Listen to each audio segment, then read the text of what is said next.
Esiet sveicināti!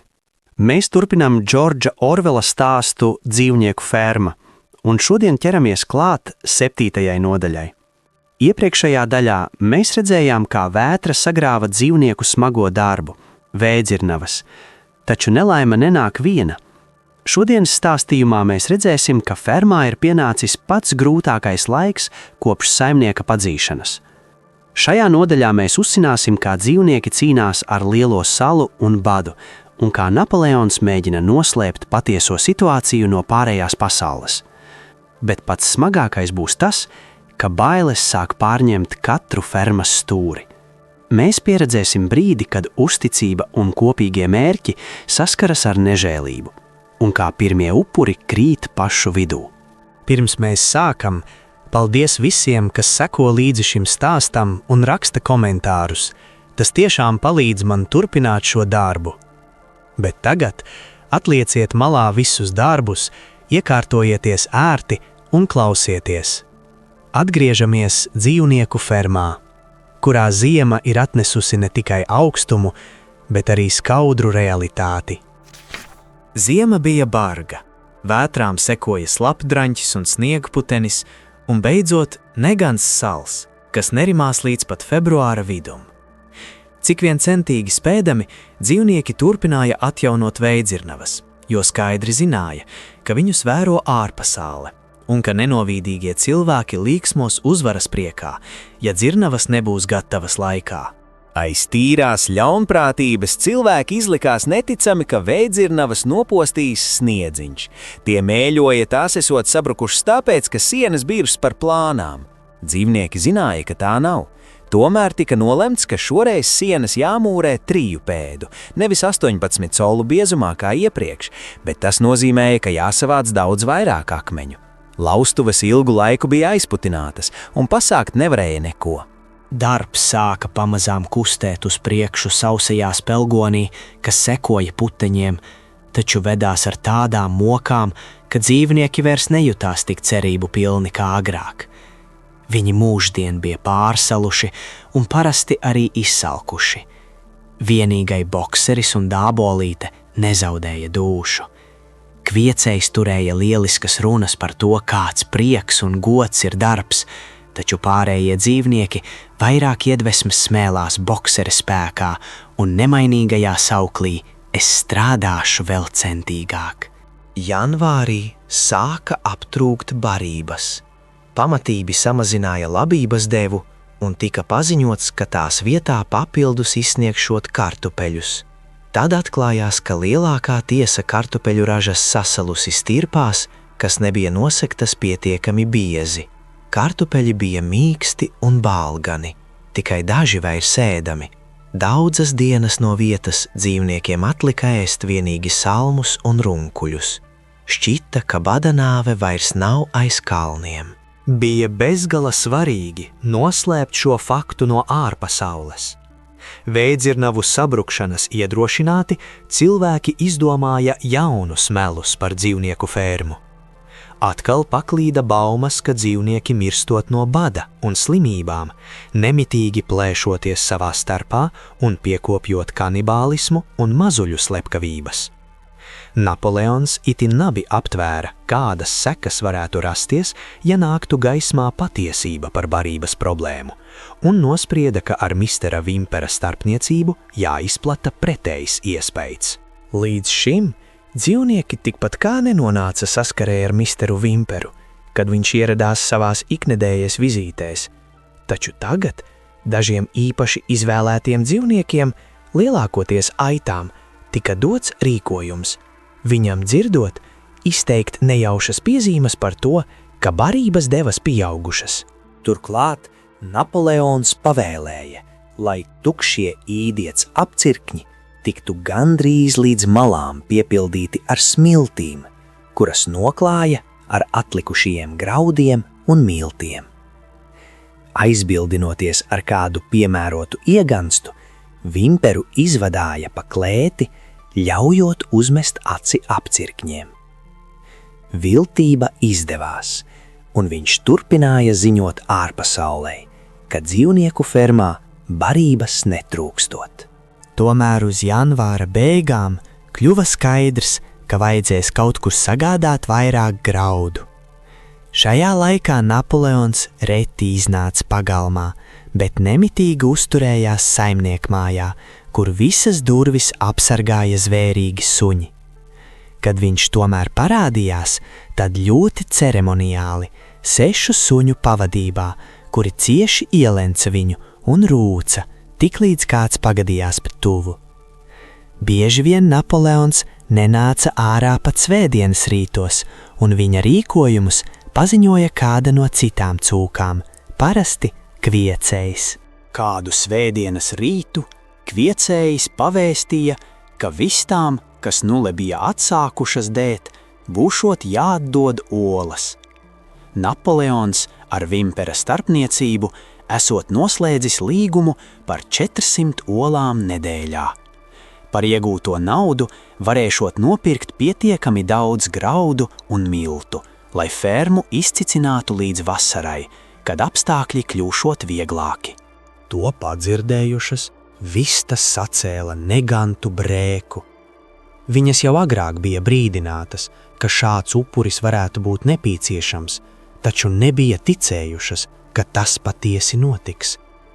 Viņas pašlaik gatavoja perēkļus pavasarim, un tādēļ cēla ierunas, ka tagad aizvākt olas nozīmētu tīro slepkavību.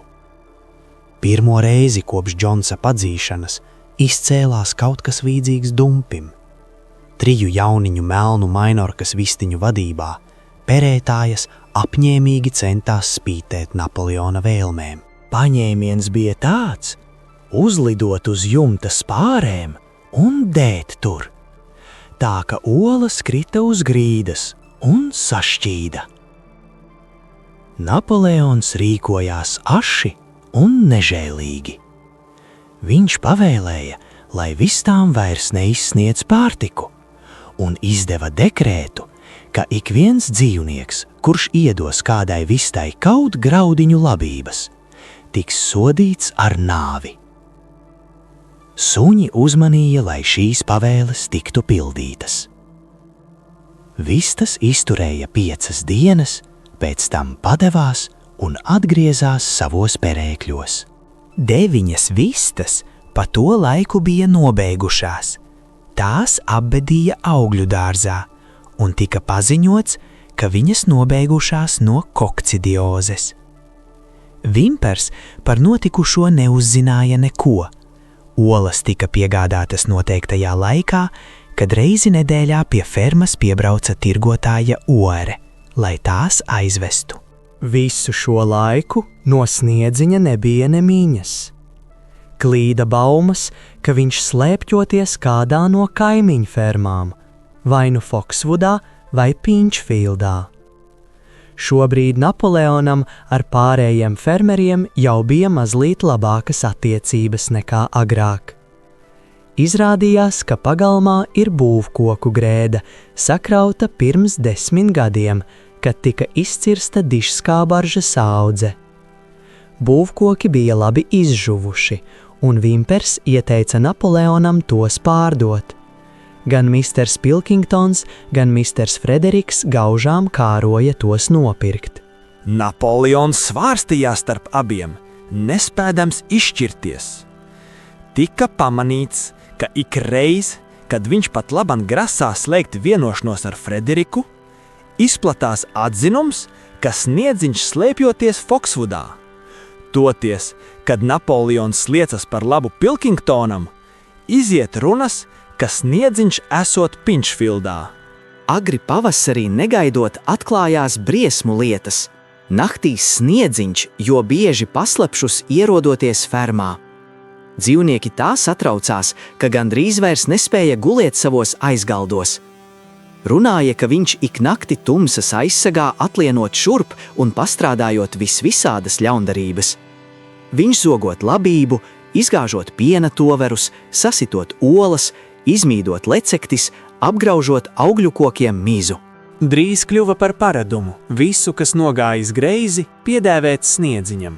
Ja saplīsa rūts vai aizsērēja noteka, Kāds visādā ziņā iebildās, ka naktī atnācis sniedziņš un to izdarījis, un kad pazuda klēts atslēga, visa ferma bija pārliecināta, ka sniedziņš to iemetis akā.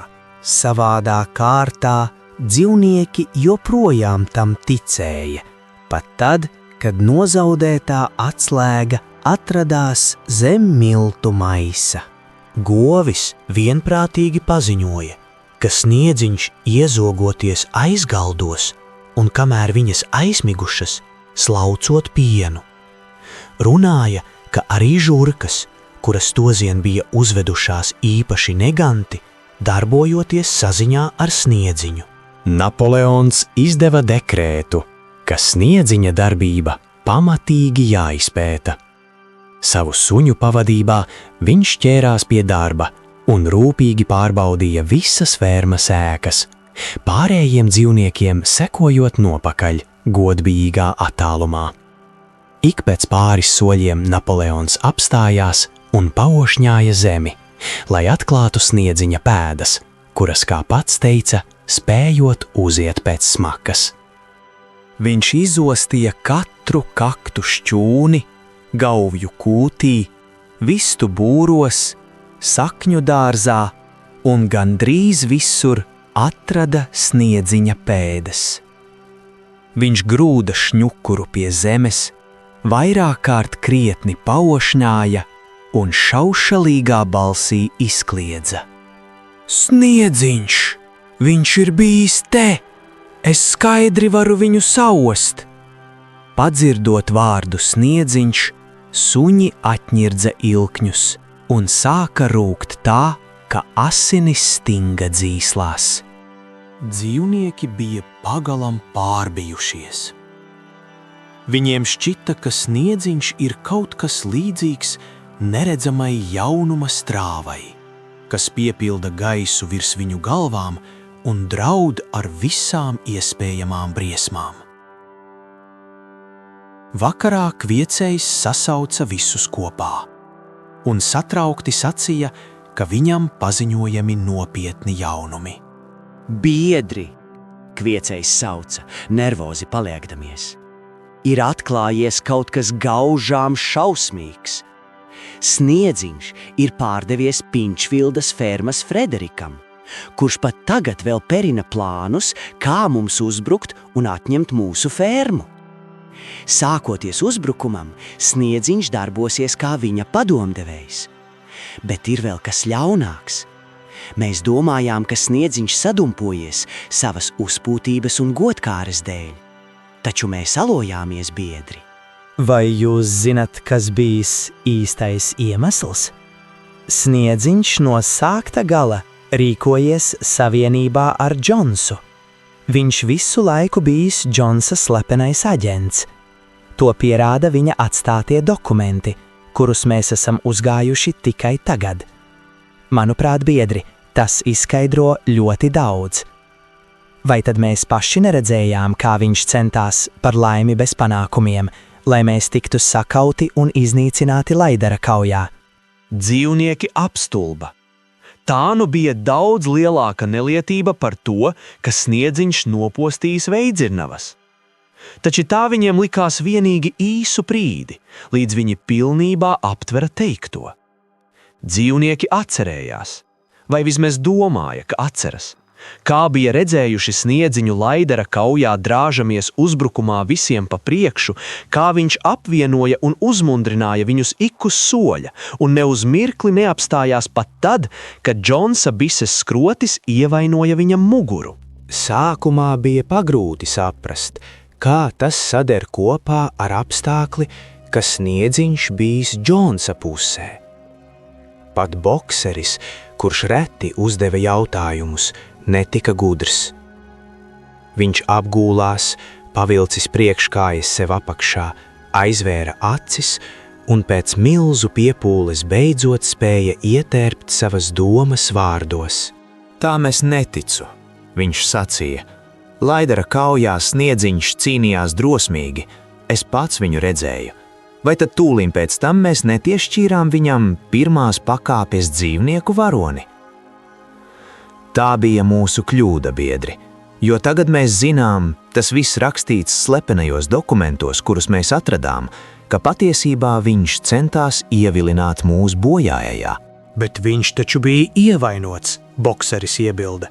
Mēs visi redzējām, kā asiņo viņa brūces. Tas ietilpa norunā, atbrēca Kviecējs. Džonsa šāviens tikai ieskrambāja viņam ādu. Es varētu jums parādīt ar viņa paša rakstīto, ja vien jūs mācētu izlasīt.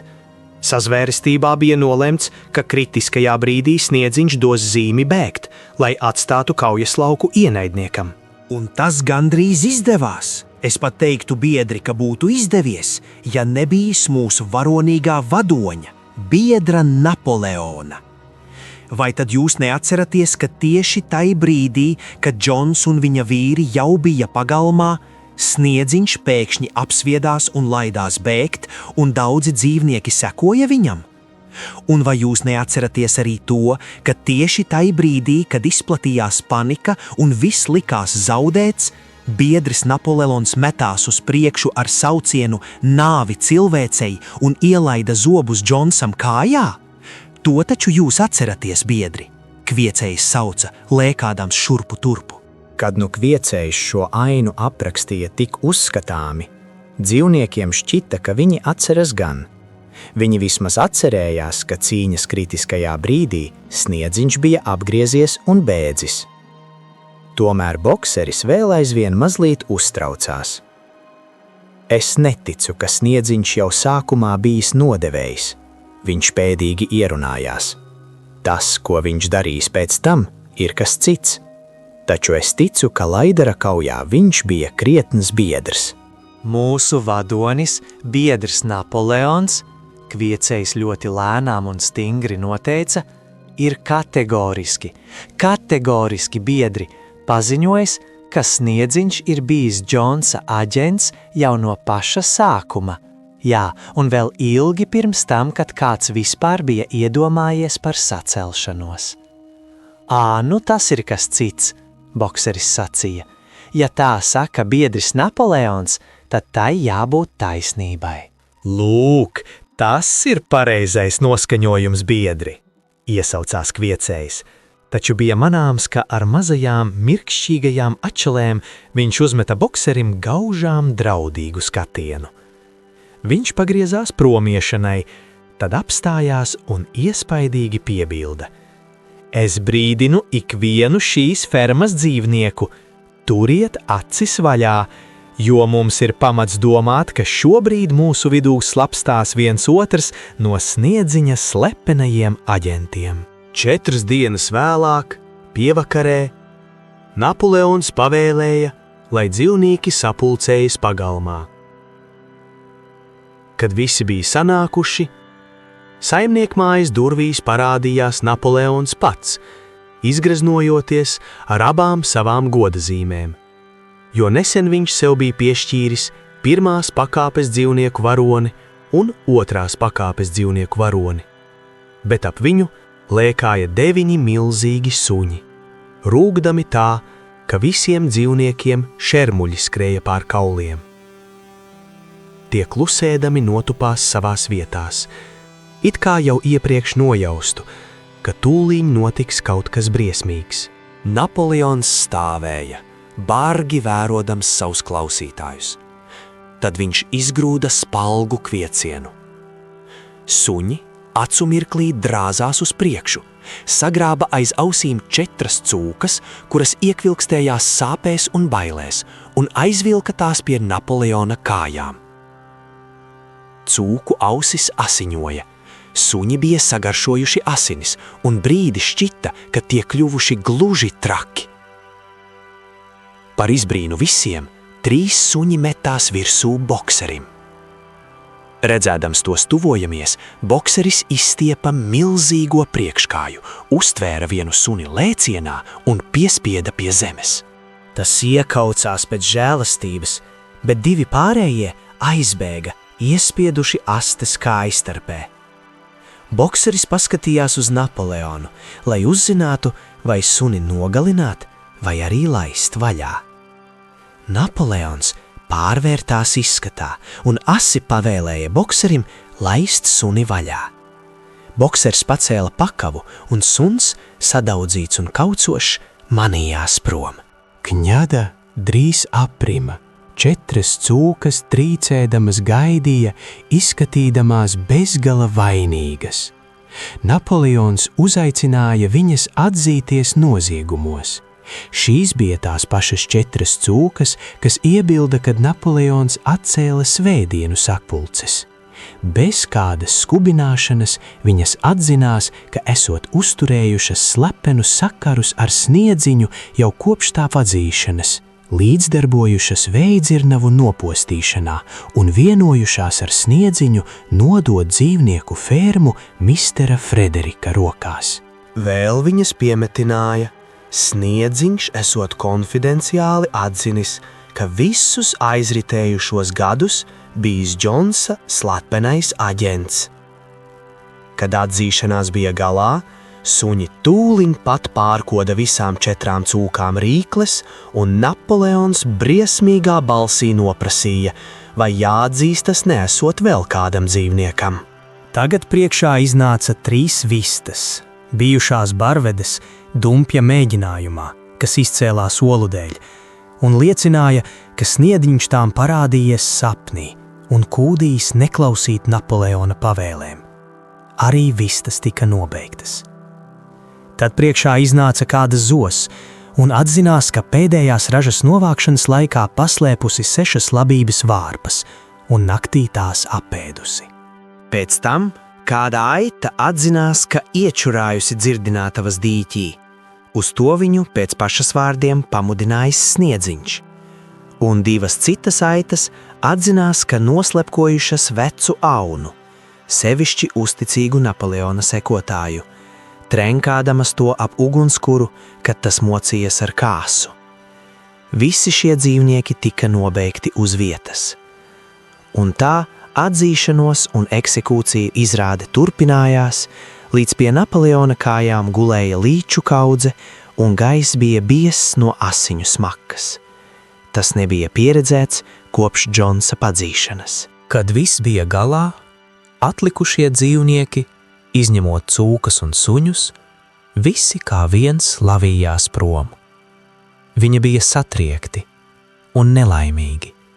Viņi nezināja, kas ir briesmīgāk – to dzīvnieku nodevība, kuri bija biedrojušies ar Sniedziņu, vai nežēlīgā atmaksa, kam paši nu pat bijuši liecinieki. Vecajos laikos bieži bija piedzīvotas tikpat šaušalīgas asins izliešanas ainas, tomēr visiem šķita, ka tagad ir daudz ļaunāk, jo tas notiek pašu starpā. Kopš Džons bija atstājis fermu, līdz pat šai dienai neviens dzīvnieks netika nogalinājis otru dzīvnieku. Nebija nogalināta pat ne žurka. Dzīvnieki aizgāju līdz Pauguriņam, kur atradās pusuzceltās Veidzirnavas, un vienprātīgi nogulās zemē, saspiedušies kopā, it kā gribedami sasildīties. Dābolīte, Mjūriela, Benžamins, Govis, aites un vesels bars zosu un vistu, visi kā viens. Trūka tikai kaķa, kurš bija negaidot nozudis tieši pirms tam, kad Napoleons pavēlēja dzīvniekiem pulcēties. Kādu brīdi nerunāja neviens. Kājās stāvot palika tikai bokseris. Viņš nemierīgi mīņājās, ar melno garo asti kuldams sev sānus un lāgiem klusu un izbrīnīti iezviegdamies. Pēdīgi viņš ieteicās. Es to nesaprotu. Nekad nebūtu ticējis, ka mūsu fermā var notikt kaut kas tāds. Pie tā droši vien esam vainojami mēs paši. Pēc manas saprašanas atrisinājums ir strādāt centīgāk. Turpmāk es rītos celšos veselu stundu agrāk. Viņš aizrikšoja, kad dimdēja vien, un nogriezās uz raktuvju pusi. Nonācis tur, viņš vienu pēc otra savāca 2 vezumus akmeņu, aizvilka tos līdz Veidzirnavām un tikai tad devās pie miera. Dzīvnieki klusēdami saspiedās ap dābolīti. No paugura, kurā viņi gulēja, pavērās plašs skats uz apkārtni. Redzeslokā ietilpa lielākā daļa dzīvnieku fermas, plašās ganības, kuras stiepies līdz pat lielceļam, siena pjava, birs, dzirdinātavas dīķis, apartie lauki, kur biezi zēla jaunie krieši, un fermas ēku sarkanie jumti, kur no skursteņiem vijās dūmi. Bija dzidrs pavasara vakars. Zāli un plaukstošos dzīvžogus zeltīja slīpie saules stari. Ferma, un viņi ar zināmu izbrīnu atcerējās, ka tā pieder viņiem, ka ik pēda ir viņu pašu īpašums, nekad vēl nebija likusies dzīvniekiem tik pievilcīga. Kad dābolīte palūkojās lejup no pakalna, acis viņai pieriesās asarām. Ja viņa spētu izsacīt savas domas vārdos, tad teiktu, ka ne jau šāds bijis viņu mērķis toreiz, pirms gadiem, kad viņi ķērās pie darba, lai gāstu cilvēku virskundzību. Šīs drausmu un slepkavību ainas viss nebija tas, uz ko viņi bija cerējuši to nakt, kad vecais majors pirmo reizi mudināja viņus sacelties. Ja viņa pati toreiz būtu iztēlojusies nākotni, tad garā skatītu dzīvnieku sabiedrību, kas brīva no bada un pātagas, kur visi ir vienlīdzīgi. Katrs strādā atbilstoši savām spējām, stiprais aizsargā vājo, kā viņa ar savu priekškāju bija aizsargājusi apmaldījušos pīlēnus tonakt, kad majors turēja runu. Taču pat laban viņa nezināja, kāpēc. Klāt bija laiki, kad neviens neuzdrošinājās izteikt savas domas, kad visapkārt klīda nikni, rūcoši suņi, kad nācās noskatīties, kā tavus biedrus saplosa gabalos pēc tam, kad tie atzinušies briesmīgos noziegumos. Viņai neprātā nenāca doma par sacelšanos vai nepaklausību. Viņa zināja, lai nu kā, tagad dzīvniekiem klājās daudz labāk nekā Džonsa laikā, un svarīgāk par visu ir novērst cilvēku atgriešanās iespēju. Lai notiktu, kas notikdams, viņa paliks uzticīga, strādās centīgi, izpildīs dotos rīkojumus un atzīs Napoleonu par vadoni. Un tomēr sasniegtais nebija tas, uz ko viņa un visi pārējie dzīvnieki bija cerējuši, un kā labā pūlējušies. Ne jau tādēļ viņi bija cēluši vēdzirnavas un stājušies pretī Džonsa bisēm. Tā nu dābolīte domāja, kaut arī viņai trūka vārdu, kuros ietērpt šīs domas. Beidzot viņa apjauta, kā zināmā mērā aizvietot vārdus, kurus nespēja atrast, un sāka dziedāt angļu zvērus. Pārējie dzīvnieki, kas sēdēja apkārt, pievienojās dziesmai, un viņi nodziedāja to 3 reizes, ļoti skanīgi, taču lēni un sēri, tā kā nebija dziedājuši vēl nekad. Viņi nuli bija beiguši dziedāt 3. reizi, kad 2 suņu pavadībā tuvojās kviecējs, izskatīdamies tā, it kā viņam būtu sakāms kas svarīgs.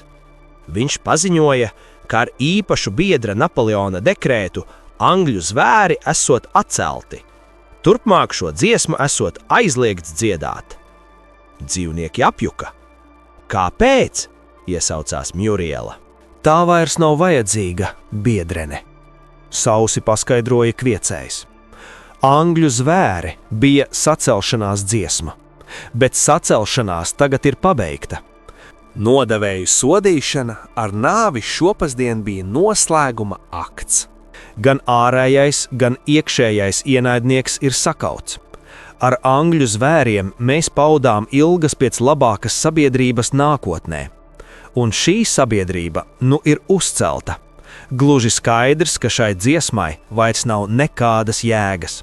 Kaut arī nobijušies, daži dzīvnieki varbūt būtu iebilduši, taču šai mirklī aitas ņēmās blēt savu parasto, 4 kājas labi, 2 kājas slikti, kas turpinājās labu brīdi un darīja diskusijai galu.